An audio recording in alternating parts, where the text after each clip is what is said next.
Assalamualaikum warahmatullahi wabarakatuh. Hari ini kita akan belajar tematik muatan bahasa Indonesia tentang aneka benda yang ada di sekitarku. Maksudnya itu apa?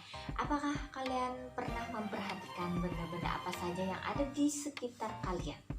Contohnya saja buku, pensil, kotak pensil, atau meja, atau kursi, dan yang lainnya yang pernah kalian temui atau saat ini sedang kalian gunakan. Nah, mereka tersebut bisa kita kelompokkan sesuai dengan ukurannya.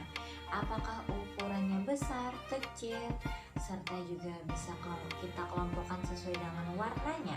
Apakah warnanya sama-sama kuning, atau sama-sama putih, atau sama-sama biru. Karena kita bisa melihat warnanya. Selain itu juga kita bisa kelompokkan sesuai dengan bentuknya. Apakah berbentuk bulat, atau berbentuk persegi panjang, atau berbentuk kotak, atau seperti apa. Nah, selain itu, benda-benda itu juga terbuat dari berbagai bahan. Beberapanya adalah bahan logam. Logam itu apa saja? Ya, ini adalah beberapa contoh logam dan contoh benda yang terbuat dari logam.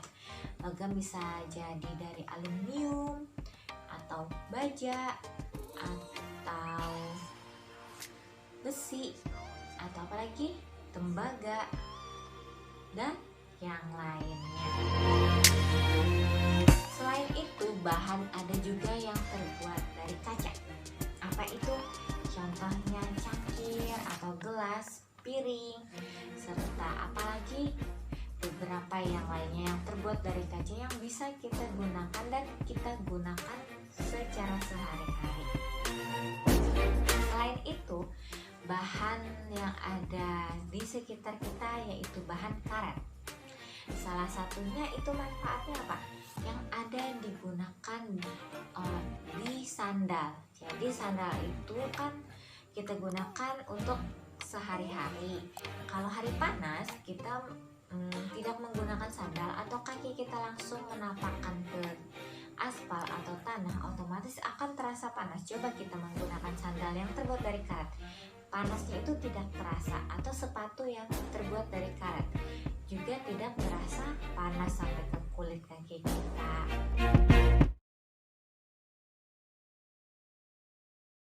Apa itu alat musik ritmis? Alat musik ritmis adalah alat musik yang tidak memiliki tangga nada.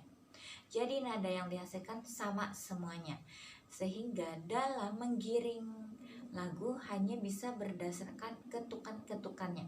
Berikut adalah contoh alat musik ritmis. Yang pertama berasal dari alat musik tradisional seperti gendang, tipa, tamborin, marakas, ya, dan yang lainnya. Serta ini adalah contoh alat musik yang berasal dari alat musik modern, ya, drum, triangle, cymbal, ya, dan yang lainnya. Nah, bunyi yang mereka hasilkan juga bervariasi atau berbeda-beda. Kalau merakas akan berbunyi crek crek crek. Kalau gendang dak dikduk gitu ya. Kalau triangle akan berbunyi ting gitu. Bermacam-macam. Selain itu, alat musik ritmis juga bisa dihasilkan oleh anggota tubuh atau bunyi dari alat musik ritmis. Contohnya adalah tepuk tangan, atau petik jari, atau tepuk paha, atau hentak kaki, serta bersiul. Jadi mereka juga disebut dengan alat musik ritmis, tetapi dihasilkan oleh anggota tubuh. Nah, dalam menggiring lagu, alat musik ritmis ini kita mengikuti pola irama biramanya.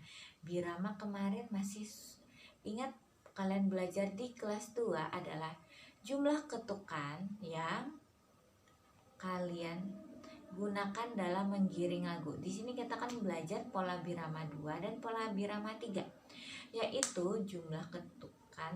Pola birama 2 jumlah ketukannya 2 kali dalam setiap iramanya atau setiap biramanya. Jadi misalkan seperti ini, kayak gitu. Tapi dia membentuk pola irama. Jadi ya, jadi tidak ada yang tidak beraturan. Jadi misalkan seperti ini.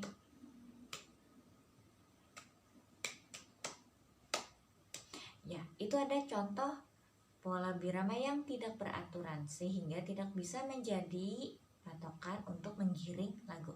Jadi kalau untuk menggiring lagu menggunakan alat musik ritmis, ketukannya itu bervariasi. Kalau 3 misalkan seperti ini, nah itu akan membentuk pola. Mereka itu sama ya, berulang-ulang ya.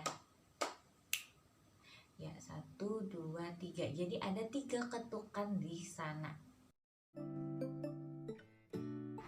Masih ingat hari pertama sekolah atau setelah libur kenaikan kelas, kita pasti biasanya melaksanakan pemilihan ketua kelas, wakil ketua kelas, dan yang lainnya. Dan dalam pemilihan tersebut kita melaksanakannya secara bersama-sama atau secara musyawarah. Kenapa? Karena itu adalah menyangkut kepentingan seluruh anggota yang ada di kelas atau seluruh warga kelas. Nah, apabila ada banyak calon yang ingin menjadi ketua kelas, kita pasti melaksanakan dengan cara voting atau apa? Pengambilan suara terbanyak. Jadi misalkan ada 2 orang yang ingin menjadi ketua kelas atau 2 orang yang akan kita tunjuk menjadi ketua kelas, misalkan si A dan B, kita lihat berapa banyak yang memilih A dan berapa banyak yang memilih B. Yang terbanyak itulah yang akan menjadi ketua kelas. Dan ingat, apabila keputusannya sudah diambil, kita harus menghormatinya dengan baik. Karena apa? Keputusan itu adalah keputusan yang sudah diambil oleh kita semua dan disepakati oleh kita semua. Tidak boleh kita memaksakan kehendak kita apabila keputusannya itu berbeda dengan apa yang kita inginkan. Kita harus menghargainya dan menerimanya dengan lapang dada. Jadi, musyawarah memiliki arti sebagai berikut. Betul. Selain itu, musyawarah juga termasuk dalam Pancasila. Masih ingat sila keberapa yang ada kata musyawarahnya? Betul, sila yang keempat, yaitu apa?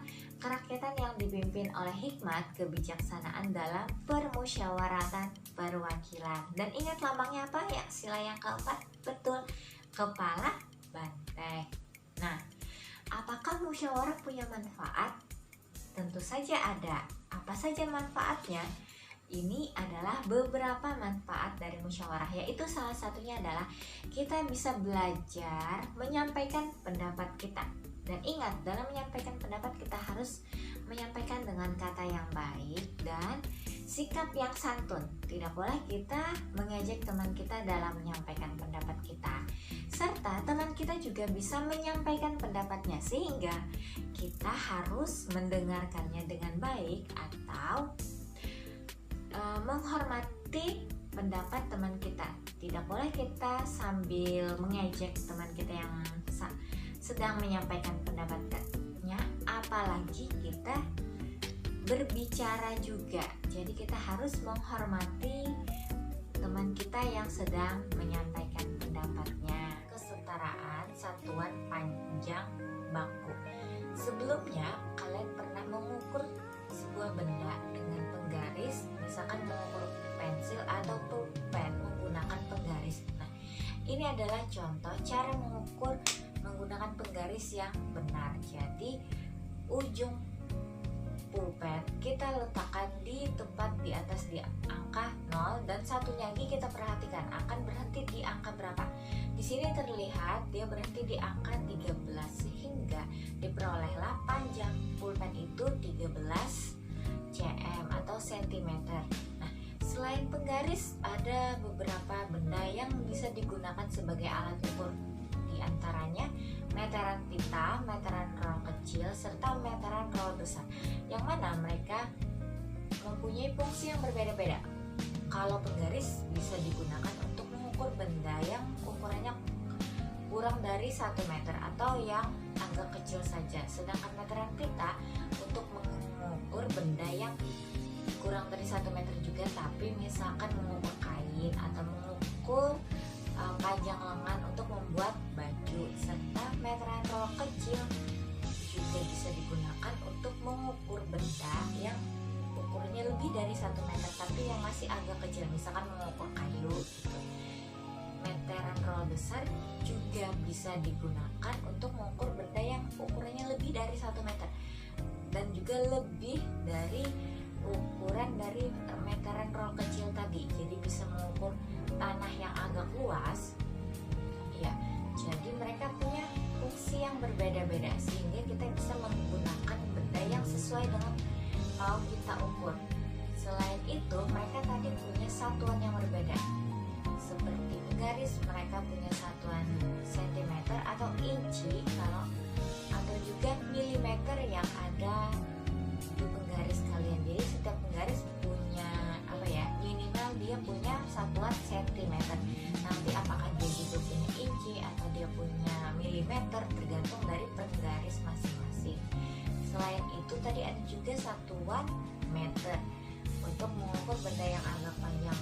Sedangkan untuk mengukur tanah tadi ada meteran yang agak lebih besar lagi, yaitu meteran roll besar.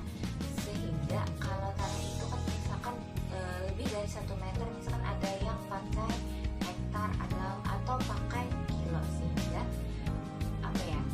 satuannya itu berbeda-beda, meter, senti, kilometer. Untuk tugasnya perhatikan di samping. Jangan lupa biasakan pola hidup bersih selama pandemi ini. Wassalamualaikum warahmatullahi wabarakatuh.